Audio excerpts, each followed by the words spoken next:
ኦኬ እሺ ሰላም በዚህ ክፍል የምንመለከተው ምንድነው የፔመንት ሰርቲፊኬት እንዴት እናዘጋጃለን የሚለውን እናያለን ማለት ነውና ፔመንት ሰርቲፊኬት ስንመለከት ኢንትሪም ፔመንት ወይም ጊዜያዊ ክፍያ የምንለውና ፋይናል ፔመንት አለ አጠቃላይ ሙሉ ፔመንቱን ክፍያ የምናደርግበት መንገድ ማለት ነውና ኢንትሪም ፔመንት የምንለው ምንድነው እንደ የፕሮጀክቱ ይለያያል ፒፒኤ እንደሚነግረንም አንቀጽ 64 ላይ በልዩ ሁኔታ በሌላ መንገድ እስካልቀረበ ድረስ የስራ ተቋራጩ በአጠቃላይ የሁኔታው አንቀጽ 64.7 ይላል ከታች ዝቅ ብሎ ፓርት 7 ላይ ያለው ተመለከተው እያንዳንዱ ክፍለ ጊዜ መጨረሻ በየወሩ የጊዜ ክፍያ ሰነድ ወይም ደግሞ የጊዜ በየወሩ የሚቀርብ የጊዜ ክፍያ ሰነድ አለ ለማንስ ማቅረብ አለበት ይላል እንግዲህ በየወሩ የተሰራ ስራ ይቀርብና ከዛ ደግሞ ፔመንት ይጠይቃል ማለት ነውና 64.7 ምንድነው የሚለው በልዩ ሁኔታ በተለየ ሁኔታ ካልተገለጸ በስተቀር በአንድ ወር አንድ ጊዜ ክፍያ ይፈጸማል ይላል የተለያዩ ምክንያቶች ወይም መስራት ተደራራቢ ሆኖ አት ኢንትሪም ፔመንት ወይም ደግሞ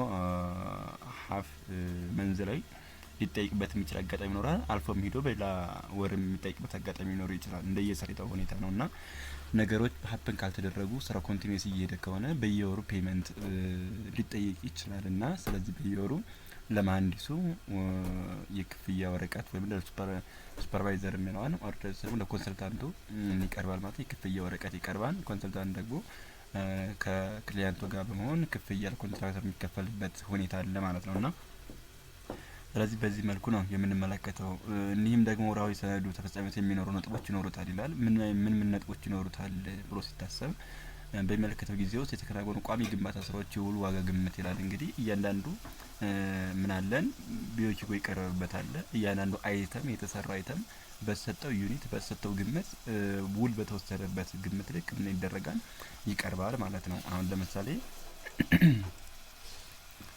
እዚህ ጋር ቢዮኪጎ አለ እርዝ ወርክ አለ እርዝ ወርክ ሜትር ኩብ ነው 190 ብር ኮንትራት ወስደን ኤክሲኪዩት የተደረገው 190 ሜትር ኩብ ነው 100% ኮምፕሊት ሆኗል በርግጥ ይሄ ስራው ስለዚህ እዚህ ጋር እየተሰራው ለምሳሌ የሆነ 50-60% ወይም 50 ኪሎ ሜትር ኩብ ቢሆን ይሄን 50 ሜትር ኩቡ ዩኒት ሬት ስንት ነው 620 ብር በዚህ ተባስቶ ሊቀርብ ይገባዋል ቴክ ኦፍ እና ቢዮኪው ሰማሪ ተዘጋጅቶ ይቀርባል ማለት ነው ስለዚህ በዚህ አይነት መልኩ ነው እንደየ ሁኔታዎቹ ሊለያያል ትልልቅ ዲቢ ኮንትራክተሮች ምናምን ከሆነ ደግሞ ኢምፐርሰንት ታስበው ሊቀርብም ይችላል ስለዚህ በዚህ አይነት መልኩ ምን ሄድበት አይነት ነገር ከሆነ ደግሞ ቋሚ ስራዎቹ ውል ግምቱ ጋር ይቀርባሉ በአጠቃላይ የወር ሁኔታዎች አንቀጾች መሰረት ማንኛውም የዋጋ መስተካከል የሚያሳይ መጠን ካለ ውል 62 አንቀጽ 62 ላይ ምንድነው የሚለው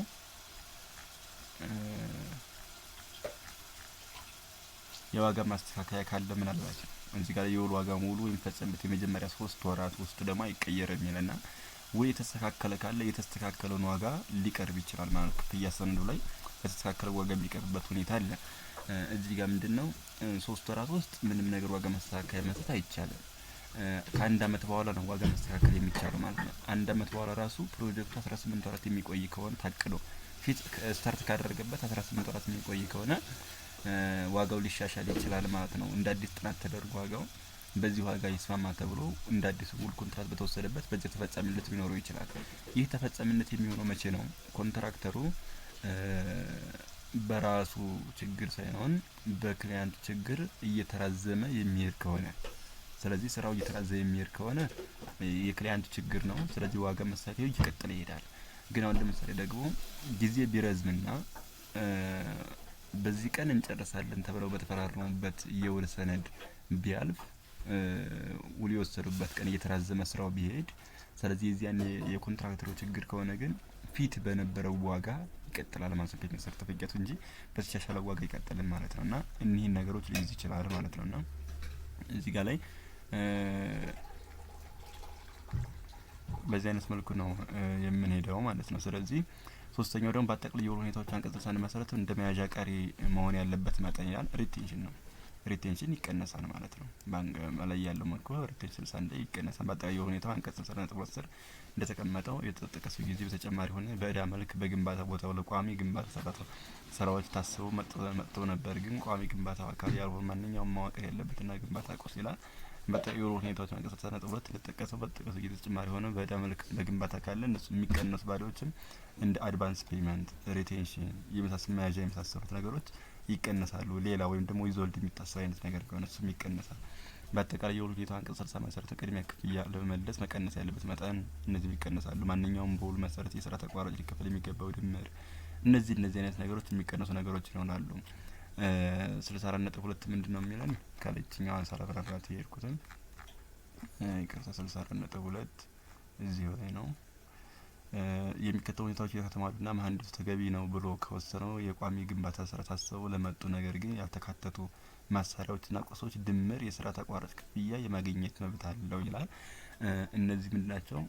ከስራው ላይ መጀመሪያ ላይ ስንገባ እኒኒ ቁሶች ተብለው ገብተው ግን ለስራው ደግሞ እጅግ አስፈላጊነቱ ነው ኮንትራክተሩ ያስገባቸው ማቴሪያሎች አሉ። ማቴሪያል ኦን ሳይት ከሚለው ውስጥ ተደማሪነት ሆነው ሊገቡ ይችላሉ ማለት ነው። እና ስለዚህ እነዚያም መሀንዲሱም አምኑበት እንደ ክሊያንቱ እንዲጨምራቸው አድርጎ የሚመጡ አይነት ነገሮች ከሆነ እነሱን ማቴሪያል ኦን ሳይት በሚለው ውስጥ የሚካተቱ ናቸው። ተጨማሪ ማቴሪያል ነው ይገባሉ። መሳሪያዎቹና ቁሶቹ ለቋሚ ግንባታ ስራዎቹ ከወጣው የስራ ዝርዝር ጋር የሚጣጣሙና መሀንዲሱ ሊለየው የሚችለው መልኩ ተደራጅተው የተቀመጡ መሆን ይጠበቅባቸዋል ነው።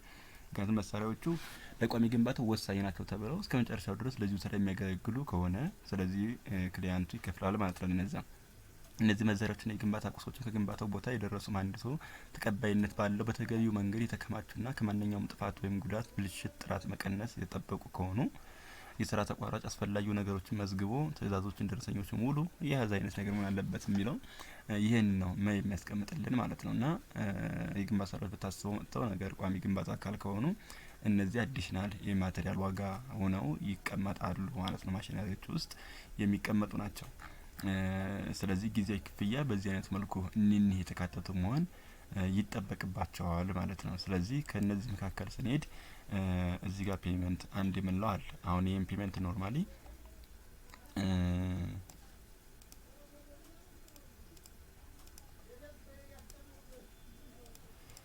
ምን አለን? ፔመንት ሰርቲፊኬት አለ። ይሄኛው ፔመንት ሰርቲፊኬት ኦር ጀስት ደግሞ ይሄኛውን ያዘጋጀውበት ምክንያት ምንድነው? እዚህ ጋር ገለጻ አድርግልኝና መጀመሪያ ምን አለ እዚህ ጋር ላይ አድቫንሱ በደረሰኝ ከተሰጠ ማለት ዊዝ ቫት ተቆርጦ ቢሰጥ ከሆነ እዚህ ላይ አድቫንስ ስንከፍል ከቫት ውጭ ያለው ነው መቁረጥ ይጠበቅብናል። ኦር ጀስት ደግሞ እስከ ቫቱ ያለው ተመላሽ እንዲሆን የሚጠይቁን ከሆነ ደግሞ ቫቱ ዲዳክት እየተደረገ ይሄዳል ማለት ነው። ስለዚህ ብዙ ጊዜ እንዲህ አይነት ነገር ሀፕን አያደርግም። ምክንያቱም አድቫንስ ብድር ስለሆነ በደረሰኝ እንዳይሰጥ ነው የሚመከረው ብዙ ጊዜ ማለት ነው። እና ደረሰኝ ከተቆረጠለት ቫት ይወራረድበታል። ቫት ከተወራረደበት ከአድቫንስ ከብድሩ ላይ ደግሞ ግዴታ በኋላ ፔመንት ሲከፈል ቫቱ እየተመለሰ ይኬዳል ማለት ነው። ግን ብዙ ጊዜ የሚደረገው ምንድነው? በብድር መልኩ ሲዘጋጅ ስታንዳርድ ፔመንት ሲታችን በዚህ አይነት መልኩ ይሆናል ማለት ነው። ስለዚህ ፔመንት ሲታችን በዚህ ከሆነ ኮንትራክት ነምበር አለ። ኮንትራክት ነምበር የምንለው ምንድነው?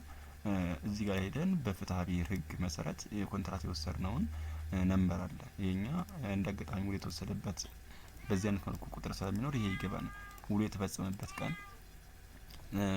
ዴት ኦፍ ሲግኔቸር ኦፍ ኮንትራክት አለ። ፕሮጀክት፣ ክሊያንት፣ ኮንሰልታንት የመሳሰሉት አይነት አሉ። እና ደግሞ ኮንሰልታንቱ፣ ክሊያንቱ፣ ኮንትራክተሩ፣ ሎኬሽኑ፣ ፔመንት ነምበሩ ስንት እንደሆነ እናስቀምጣለን ማለት ነው። በዚህኛው በኩል ደግሞ ሜን ኮንትራት አለ። ሜን ኮንትራት ማለት ውል የወሰደበት ጥሬ ብሩ ቫቱን ሳያጠቃልል ማለት ነው። ቫት ሳያጠቃልል ያለው ብር በዚህ አይነት መልኩ ይቀመጣል እዚህ ላይ ማለት ነው። ይሄኛው ሜን ኮንትራት የምንለው ነው ማለት ነው። ከዚህ በመቀጠል ፕራይስ አጀስትመንት የምንለው አለ። ፕራይስ አጀስትመንት የምንለው ምንድነው? የገንዘብ ማሻሻል ያልነው ማለት ነው። ከላይ የዋጋ ማስተካከያ ተብሎ የተቀመጠው ወይም ደግሞ ፕራይስ አጀስትመንት የምንለው አንቀጽ 47 ያለውን ተግባራዊ የሚሆንበት ነው። ምክንያቱም ዋና ውላችን ይሄ ነው። ፕራይስ አጀስትመንታችን ይሄ ነው። አንድ ሙሉ ፕራይስ አጀስትመንቱን እንደ አዲስ ውል የተወሰደበት ኮንትራት ማስገባት ይቻላል፣ ወይም ከዚህ ላይ የተጨመረውን ዋጋ እዚህ መደመር ማለት ነው። አሁን ይሄኛውን ፎርሙን እንዲያመች ከለር ላድርገውና ቫሪዬሽን ኦርደር አለ፣ ሰፕሊመንታሪ አግሪመንት አለ።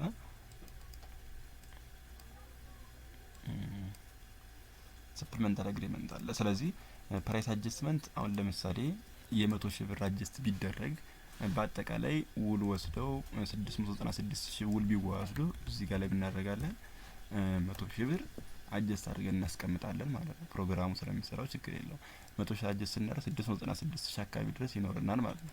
ሰፕሊመንታሪ አግሪመንት የምንለው ደግሞ ተደራራቢ ውሎች የምንላቸው ነገሮች እዛው ሳይት ውስጥ ይህንኛውን ስራ አጠቃላችሁ ብትሰሩት ተብሎ ያው ክሊያንት ሌላው እዛው ላይ አጀስት ተደርጎ ስራ ቢሰጣቸው ሰፕሊመንታል አግሪመንት ብለን እንወስዳቸዋለን። ተጨማሪ ስራዎች እዛው ላይ ውል ተወስደው ይቀመጣሉ። በዛው ውል የሚጸኑበት አጋጣሚ ሊኖር ይችላል። ወር ልጆች ደግሞ ሌላ ኮንትራት ወስደው ሊሰሩበት ይችላሉ ማለት ነው። ሰፕሊመንታሪ አግሪመንት የምንላቸው እሱ ነው።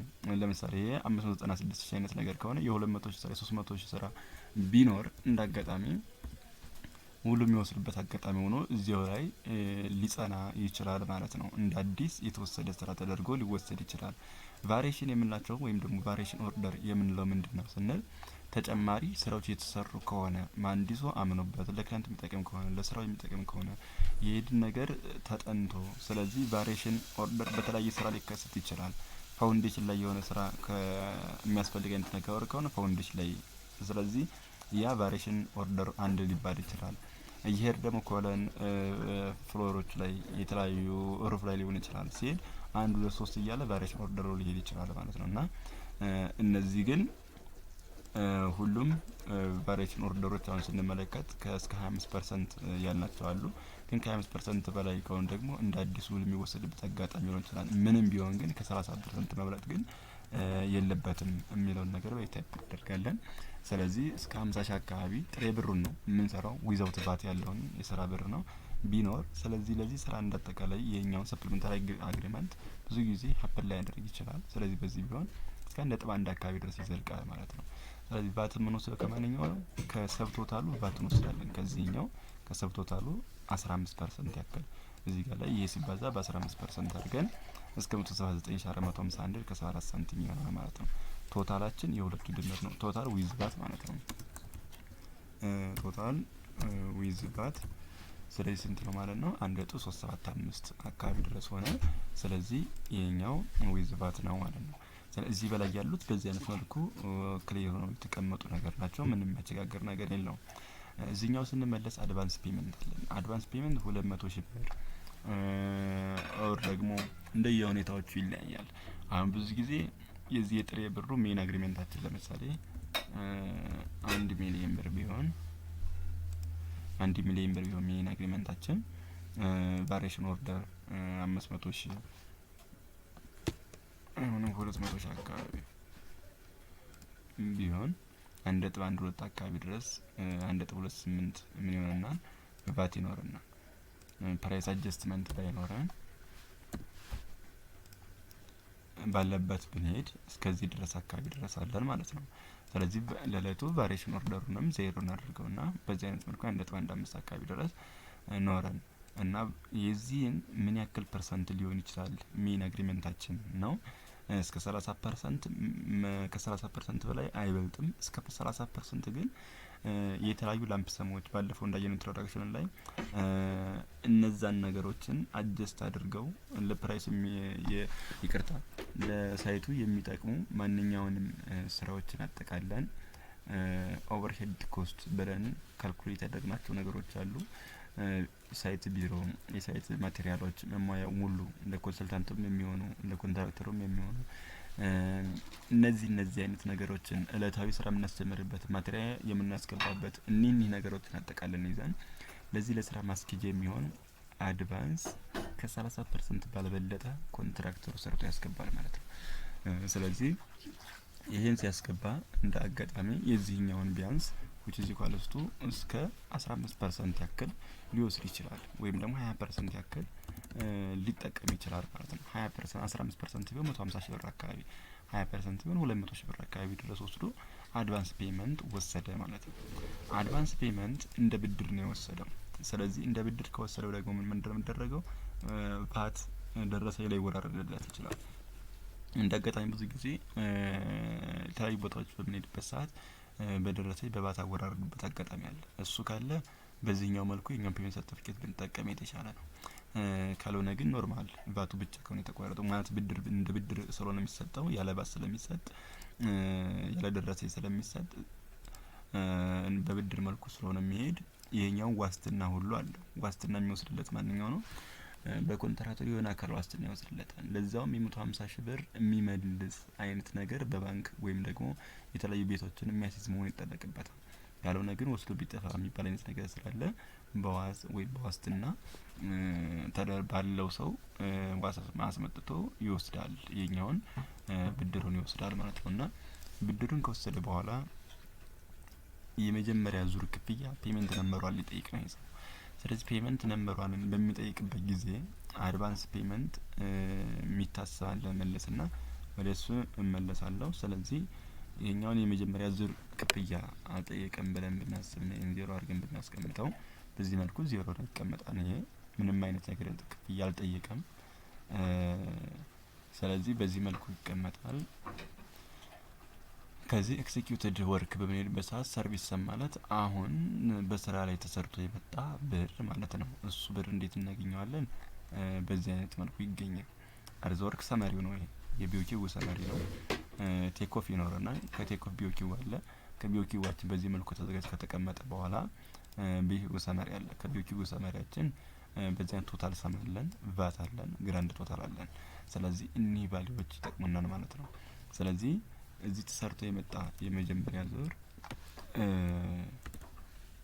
260 ሺህ ብር ነው ቢሆን የተሰራው ስራ በአጠቃላይ 339 ሺህ ባት ይኖርና 299 ሺህ አካባቢ ደግሞ ቶታል ይኖርናል ማለት ነው። ስለዚህ እቺኛዋን 260 ሺህ ብሯ ነች እዚች ጋር ላይ ሰርቪስ ሰም የምትሆነው 260 ሺህ ብሩ ሰርቪስ ሰም ይሆናል ማለት ነውና ሪቤት የምንለው ምንድነው ስንል ያው ባለፈው ኢንትሮ ላይ እንዳየነው ምንድነው ሪቤት አብዛኛው ማቴሪያል በመንገዛበት ሰዓት ምን ያጋጥመናል?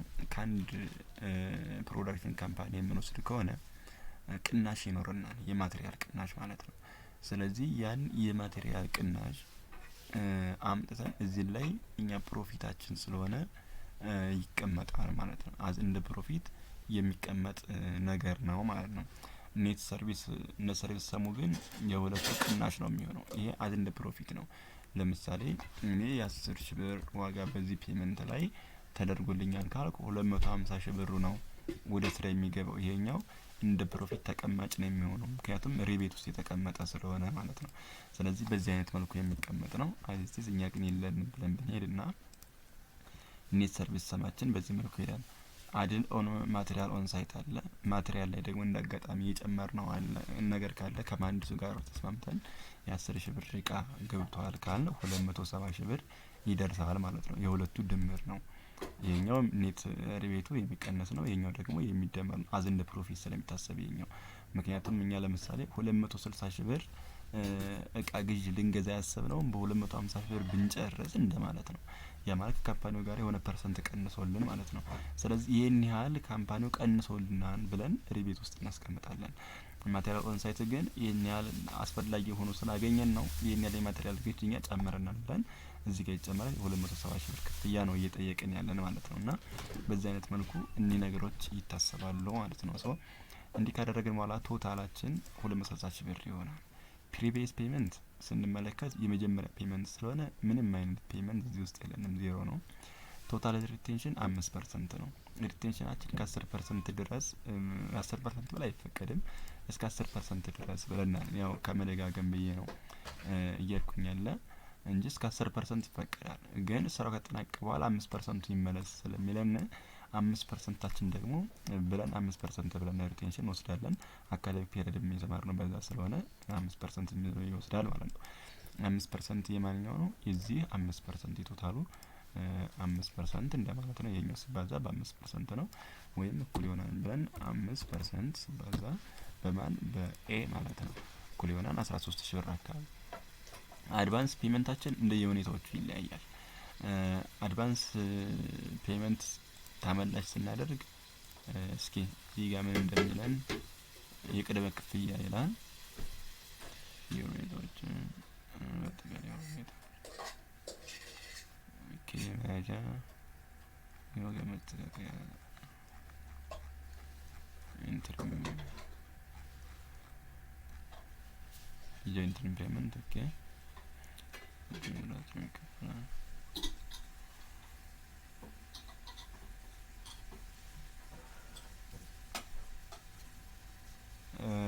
እንደየሁኔታዎቹ ነው። ኦኬ ቅድመ ክፍያ ለመመለስ እንግዲህ የተለያዩ መንገዶችን የምንጠቀምባቸው ሁኔታ ይኖራሉ። እንደዚህ ነው አይነት ነገር ብሎ የሚያስቀምጥ የለም። ፊንዲክ ላይ በተለያየ መልኩ ይገልጻቸዋል። 30% 40% አድርጎ እንዲከፈል መጀመሪያ አካባቢ ደግሞ ስራ እንዳይቆም የመጀመሪያ ክፍያ ዙር ላይ እንደየብሩ ሁኔታ መጠን መመለስ ነው። አዘ ኢንድ ዞሮ ስንት ፐርሰንት መልቀቅ አለበት? 100% መመለስ አለበት። እና በተለያየ መንገድ አድቫንስ ፔመንት 20% መጀመሪያ ሊከፍል ይችላል፣ 30% ሊከፍል ይችላል። እንደየሁኔታው እንደየአቅሙ እንደየክፍያ ዙሩ ይለያያል። ትልቅ ፕሮጀክቶች ከሆኑ አንድ ጊዜ ልክፈል ቢል ሙሉ የተቀበለውን ብር ሙሉ ለሙሉ ሊመልስ ይችላል ማለት ነው። እና ምን ያህል ፔመንት ዙር እንደሚከፍል ታወቀና ፕሮጀክቱ ምን ያህል እንደሚያቆይ ታውቆ ከዚያ ገደብ አንፃር ነው አድቫንስ ፔመንት የሚመለሰው ማለት ነው። እና በዚህ 260 ሺህ ብር የሚከፍል ከሆነ ሰውየው ከሰራ ምን ያህል ፐርሰንት ሊመልስ ይችላል በዚህ ዙር ብንል የ150 ሺህ ብር የሆነ አድቫንስ ፔመንቱ 20% ይመልስ ብለን ብናስብ ሲባዛ በ150 ሺህ ብር ብናደርገው እስከ 30 ሺህ ብር አካባቢ ድረስ ተመላሽነት ይኖረዋል ማለት ነው። እና እስከ 30% አካባቢ ድረስ ቢሆን ደግሞ 45 ሺህ ብር አካባቢ ድረስ ተመላሽ ይሆናል ማለት ነው። ስለዚህ 30% መጀመሪያ ዙር ላይ ቢከፍል 45 ሺህ ብር ፔመንት አድቫንስ ፔመንት አለ። ፔናልቲ የምንለው ደግሞ ምንድነው ካልን ፔናልቲ ያው ባለፈው ኢንትሮ ላይ እንዳየን ነው። ከ10% ከፕሮጀክቱ መብለጥ የለበትም። እስከ 10% ግን እንደየሁኔታዎቹ ይለያያል። ለምሳሌ ፔናልቲ የሚፈጠረው መቼ ነው? ወርክ ዲሌይ ቢኖር ነው። ማለት የፕሮጀክት ርዝማኔ እየተፈጠረ ቢመጣ ነው። ያ የፕሮጀክት ርዝማኔ እየተፈጠረ ከመጣ ደግሞ ካልተገዙት ማቴሪያሎች በ0.1% ወይም አንዳንድ ሺኛ እየተባዛ ይቀጥላል ብለን ነበረ። ስለዚህ በየቀኑ ካውንት እያደረገ ይሄዳል። ያ ግን ካውንት እያደረገ ይሄዳል እየተራዘመ የሚሄድ ከሆነ ፕሮጀክት ሪጀክሽን ወደሚባለው ይሄዳል ማለት ነው። ፕሮጀክቱን ውድቅ ማድረግ ማለት ነው።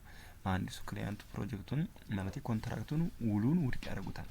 ውሉን ውድቅ አድርገው ሌላ አዲሽናል ሶስተኛ ወገን ኮንትራት ይሰጡታል ማለት ነው። ስለዚህ ፔናልቲው በዚህ አይነት መልኩ የሚቀጥል ነው። ስለዚህ ከውሉ ውጭ ውል ማራዘም የሚፈቀድባቸው ሁኔታዎች አሉ። እነዚያ ውሉ ማራዘም የሚፈቀዱ ሁኔታዎችን አራዝሞ መቀጠል ይችላል፣ ከፔናልቲ መዳን ይችላል። ካልሆነ ግን ፔናልቲውን ይከፍላል ማለት ነው። ስለዚህ በዚህ ዙር ፔናልቲ የሚከፍለው እስከ 10 ሺህ ብር ቢሆን ዲዳክት ነው የሚደረገው፣ ተቀናሽ ውስጥ ነው የሚመደበው። ሌላ ዊዝሆልድ ቢኖረን ለምሳሌ 0.09 አካባቢ ሲባዛ ተከፋይነት ቢኖረው ከዋናው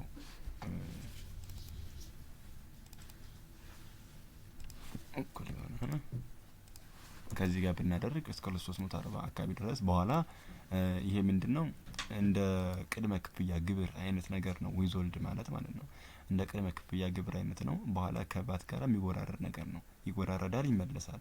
ግብር እየከፈል ነው። የ2% 45% አሁን 3% ደርሷል የሚባል ነገር አለ።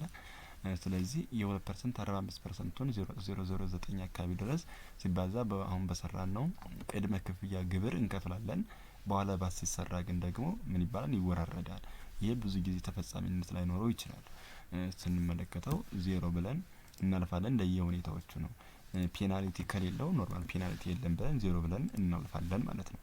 ሶ በዚህ አይነት መልኩ ምን እንሄዳለን? አጀስት አድርገን ፔመንት ሰርቲፊኬታችን በዚህ መልኩ እናዘጋጃለን ማለት ነው። እና ቶታል ዲዳክሽናችን የምንላቸው ማንኞቹ ነው?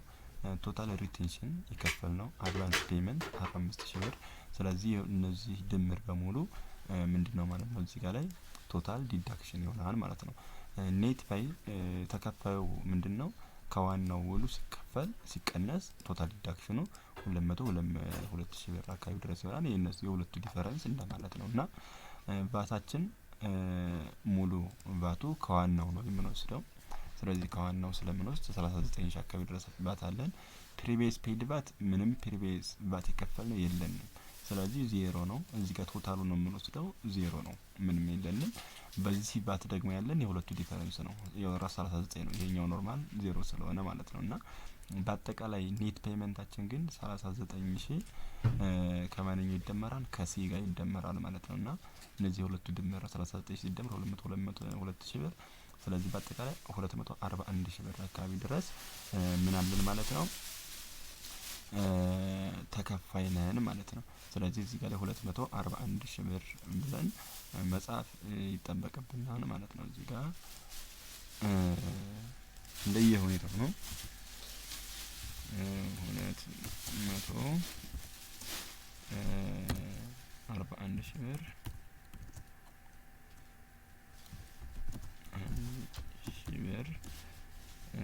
ብቻ ከ00 ሳንቲም ማለት ነው። ከ0% ብቻ መሆን እናረጋግጣለን ይላል። ሰርቲፋይ ዛት ዘ ኮንትራት ኢዝ ናው ኢንታይትልድ ዘ ሰም ኦፍ ብር 100 ይለናል። እቺኛዋ ስንት ነች? ኦኬ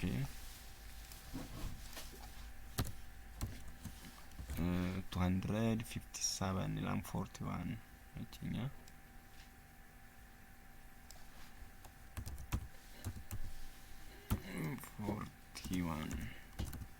41,000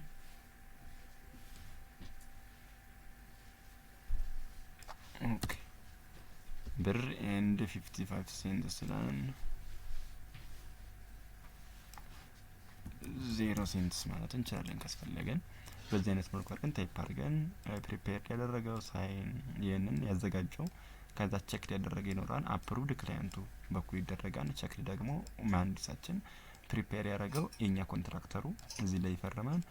እዚህ ላይ ቼክ ይደረጋል ኮንሰልታንት ወይ መሀንዲስ። ከዛ ደግሞ የክላይንቶቹ ደግሞ አፕሩቭ አድርገው ተቀበለው ብሩ ይከፈላል ማለት ነው። እና በዚህ አይነት መልኩ የመጀመሪያ ዙር ፔመንት እናስተካክላለን ማለት ነው። በዚህ አጀስት አድርገን እናስቀምጣለን። ስለዚህ ሰከንድ ዙር ክፍያ ለመክፈል ደግሞ ብናስብ ይሄኛው ፔመንት ዋን ነው። ስለዚህ ኮፒ ልበለውና እዚህ ጋር ፔስት ላድርገው። ይሄኛው ፔመንት ነምበር 2 ነው። ስለዚህ ፔመንት ነምበር 2 ከሆነ ደግሞ የመጀመሪያ ያስገባን ነው። አሁን የምናስተካክለው የት ጋር ነው? ቢዩቲዋችን እንሄዳለን። ሁለተኛ ዙር እየተሰራ የመጣው ብር ደግሞ 260 ሺህ ብር አለ። ስለዚህ እስከ 650 ሺህ ብር አካባቢ ድረስ ስራ ቢሰራ እስከ 650 ሺህ ብር አካባቢ ድረስ ስራ ቢሰራ በአጠቃላይ 771 ሺህ ብር አካባቢ አለ። 650 ሺህ ብር እዚህ ላይ ነው። ሁለተኛው ፔመንት ላይ ነው የምንሄደው።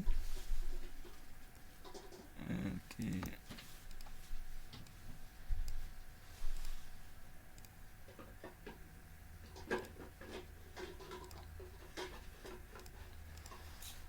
ሁለተኛው ፔመንት ስንሄድ እዚህ ላይ እንደ አጠቃላይ የገባ ሜን አግሪመንት ሜን አግሪመንታችን አለ። ያ እዚህ ተቀመጣል። ስለዚህ እዚች ጋር ላይ የምንከፍላ ስንት ነች? 650 ሺህ ብር አይደል ያደረግነው? 650 ሺህ ብር ታይፕ እናደርጋለን። ስለዚህ 650 ሺህ ብር ታይፕ ስናደርግ የመጀመሪያ ክፍያ ዙር ከፍለናል። የመጀመሪያ ክፍያችን ስንት ነው? በአጠቃላይ ኔት ፔመንታችን እስከ ቫቱ ድረስ ነው። ስለዚህ ቫቱ ስንት ነው? እዚች ጋር ላይ እኩል ይሆናል በልና ኔት ሰርቪስ 202 ሺህ ብር ነች። ቫት እኩል ይሆናል ደግሞ የከፈልኩ ስንት ነው? ይሄኛው ቫት አለ። ስለዚህ በአጠቃላይ 241 ሺህ ብር ድምሩ አለ። ሰሙን ራሱ ያስቀምጠዋል ማለት ነው። ይሄኛው ሰም ቫቱና የከገባለት የሁለቱ ድምር ስለሆነ ድምሩ ያስቀምጣል ማለት ነው። ሶ በዚህ አይነት መልኩ ከሄደ እዚህ ጋር ላይ ራሱ ምን ያደርጋል? ፕሪቪየስ ፔመንት 202 ሺህ ብር ራሱ ያስገባል ማለት ነው። ፎርሙላ እኩል ይሆናል ብዬ እዚህ ጋር ላይ ሰሙን ስላስገባውለት 202 ሺህ ብር። ቶታል ሪቴንሽናችን ደግሞ የማንኛው ነው? የ650 ሺህ ብሩ ይቀመጣል። አድቫንስ ፔመንታችን ደግሞ የዚህኛውን ስንት አለ? 30% አካባቢ ድረስ ከፈልኩ እያለ ነው። ስለዚህ በዚህ አይነት መልኩ እንከፍላለን። ግን ይሄ ድምር 650 ሺህ ብር የባለፈውንም ጨምሮ ስለሆነ እየከፈለ ያለ። ስለዚህ አሁን ስንት ፐርሰንት ነው የሚከፈለው ማለት ነው? ከባለፈው 60%ን ይከፍላል። ከዚህኛው ብር 30%ን በአጠቃላይ 90 ሺህ ብር እየከፈለ ነው ማለት ነው። ስለዚህ በዚህ መልኩ ነው የሚሄደው። 650 ሺህ ብር የባለፈውንና ያሁን። ስለዚህ የባለፈውንም አድቫንስ ደምሮ 60% ይከፍላል እንደማለት ነው። እና በዚህ አይነት መልኩ ነው የሚሄደው። ከዋናው ከቶታሉ ስለሆነ የሚቀነስ ማለት ነው። ሪቴንሽን 5% ነው። ምንም የሚቀየር ነገር የለውም። በዚህ አይነት መልኩ ይሆናል ማለትና ፔናልቲ ቅጣት ከሌለ አዘር ከሌለ ቶታል ዲዳክሽናችን 324 ኔት ፔመንታችን የሁለት ይሆናል። ቫት 15% ደግሞ ከዋናው 650 ላይ ይብንትንልና ይባዛና አሁን ግን 39000 ቫት አለኝ ቀድሞ የተከፈለ። ስለዚህ ኔት ቫቴ ስንት ነው? 3997 ሲቀነስ 39058 ይሆናል።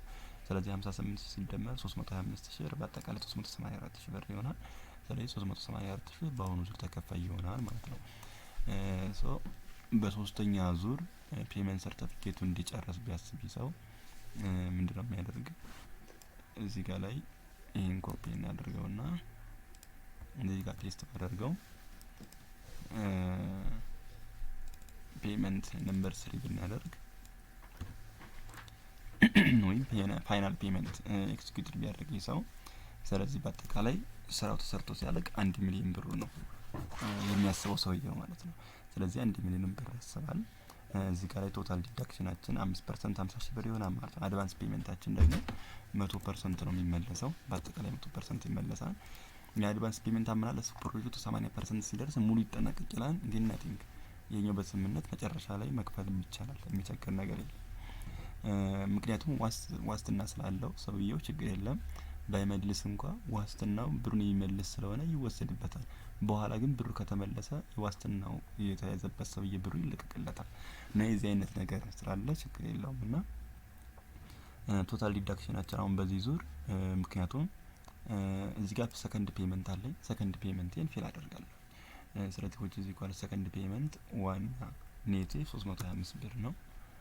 ከዛ እኩል ይሆናል ምን አለ ቫት ደግሞ አለኝ። ኦኬ ቫት 58,000 ብር ነው። ስለዚህ በአጠቃላይ 384,000 ብር ተከፍሎኛል ማለት ነው።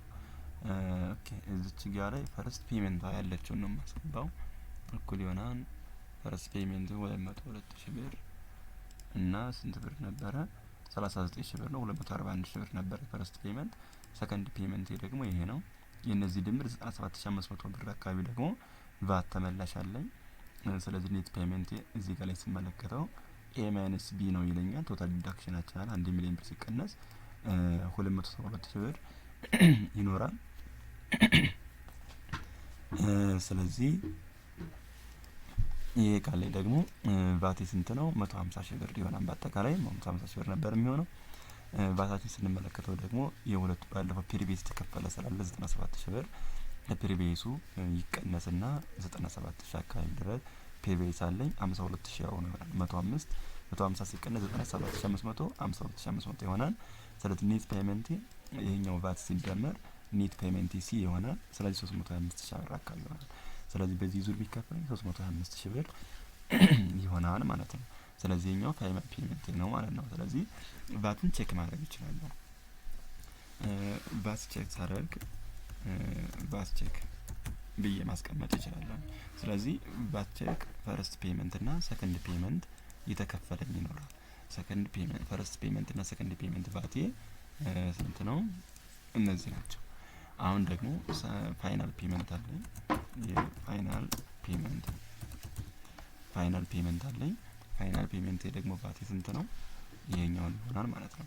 ስለዚህ የነዚህ ሰሚሽን ስንት ነው? which is equals to 150,000 ብር። ስለዚህ ኮንትራክት ወሰድኩበትም ስንት ነው? 150,000 ብር። ስለዚህ ቫት ቼክ በዚህ አይነት መልኩ ማድረግ ጽፎ ማስገባት ይቻላል ማለት ነው። ቫት ቼክ ሪቴንሽኖችንም ቼክ ማድረግ ይቻላል። ምክንያቱም ሪቴንሽን በአጠቃላይ ስንት ነው? ኖርማሊ እዚህ ጋር 50,000 ብር ነው። 5% ቢወሰድም 50,000 ብር ምንም የሚቸገር ነገር የለውም። ብዙ ጊዜ ያው የቫት ማወራረድ ቫት ቼክ መደረግ ስላለበት በዚህ አይነት መልኩ ቫት ቼክ ተደርጎ ፋይናል ፔመንት ላይ ማስቀመጥ ይቻላል። ፈርስት ፔመንት፣ ሰከንድ ፔመንት፣ ፋይናል ፔመንት ተብሎ ይቀመጣል ማለት ነው። እና እዚህ ጋር ላይ ምን እናደርጋለን? ሰርድ ፔመንታችን ፋይናል እንለውና ፋይናል ብለን ስንት ብር ይኖርናል? እዚህ ጋር ኦኬ እንትን ስለሚልብን ፎርሙላውን ስለሚያበላሽብን ይችኛዋን ኮፒ እናደርጋትና እዚች ጋር ላይ ፔስት ኖርማል ቫልዩን ብቻ ፔስት እናደርገው። ፋይናል ፔመንታችን እኩል ይሆናል በአጠቃላይ 272 እኩል ይሆናል ቫታችን ደግሞ ከዛ የነዚህ ሁለቱ ድምር በዚህ አይነት መልኩ ይሆናል ማለት ነው። ስለዚህ እኛ ቶታል ሰሙ ኢንተር ብናደርግ ኦኬ ስለዚህ 272,000 ብር ይሄኛው ደግሞ ኦኬ ከስተም ነምበር 1000 ሰፓሬተር ኦኬ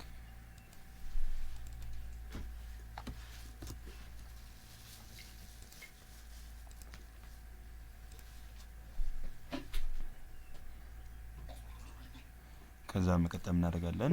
ቶታል ሰማችን ይሄን ይሆናል። ፕሪቪየስ ፔመንት የሚለውን ትተን ፔመንት ነምበራችን ስንት አለ? አሁን ፋይናል ፔመንት በአጠቃላይ ቼክ ስናደርግ የቫት ቼካችን እዚህ ጋር 150,000 ብር ነው። ቼክ ብለን ማስገባት እንችላለን።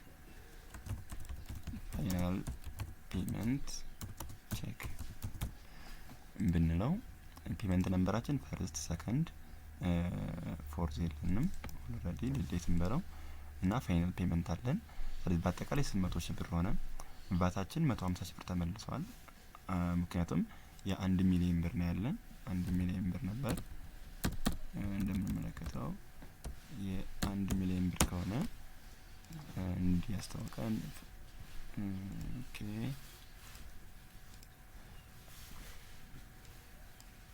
1 ሚሊዮን ብር ከሆነ የዚህ 1 ሚሊዮን ብር ስንት ነበረ? እኩል ይሆናል 15% ሲባዛ በዚህ ማለት ነው።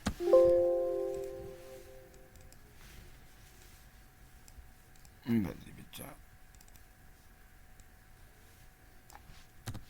ሲባዛ በ1 ሚሊዮን ስንት ነበር? 150,000 ብር። ስለዚህ አሁንም ተመላሽ 150,000 ብር አስገባን ማለት ነው። ስለዚህ በዚህ መልኩ አጀስታርን ካስቀመጥን በኋላ ስለዚህ ትክክል ቫቱ ተመልሷል። ቶታላችን ደግሞ ስንመለከት ምን አለን? 95,000 ብር አካባቢ ድረስ 950,000 ብር ነው። እኛ ግን 1 ሚሊዮን ብር ነው። ይቺ 50,000 ብሯ እየተሄደች ስንል ሪቴንሽኗ ነች። ምክንያቱም ሪቴንሽኑ ተመላሽ ይሆንና ስንት አለን? 50,000 ብር አለን ማለት ነው። ስለዚህ የኛውን ቼክ የምናደርገው እንዴት አድርገን ነው? which is equal to የኛው ሲደመር የኛውን 50,000 ብር አድርገን ታይፕ የምናደርገው ከሆነ በትክክል 1 ሚሊዮን ብሩ ስራ ላይ ውሏል ማለት ነው። ስለዚህ ፋይናል ፔመንት ቼካችንን በዚህ አድርገን ታይፕ አድርገን እናስቀምጣለን። እንደየአስፈላጊነቶቹ ደግሞ ስራዎችን እንሰራለን። ስለዚህ በዚህ አይነት መልኩ ፔመንት ሰርቲፊኬት ማዘጋጀት ይቻላል ማለት ነው። እና በዚህ ክፍል ይሄ ፔመንት ሰርቲፊኬት እንዴት እንደምንሰራ አይተናል። በባለፈው ደግሞ አጠቃላይ ዲስክሪፕሽኖች ተመልክተን ነበረ። ጥያቄ ካለ መጠየቅ ይቻላል። በዚህ መልኩ አጠናቅቄያለሁ። መልካም ጊዜ።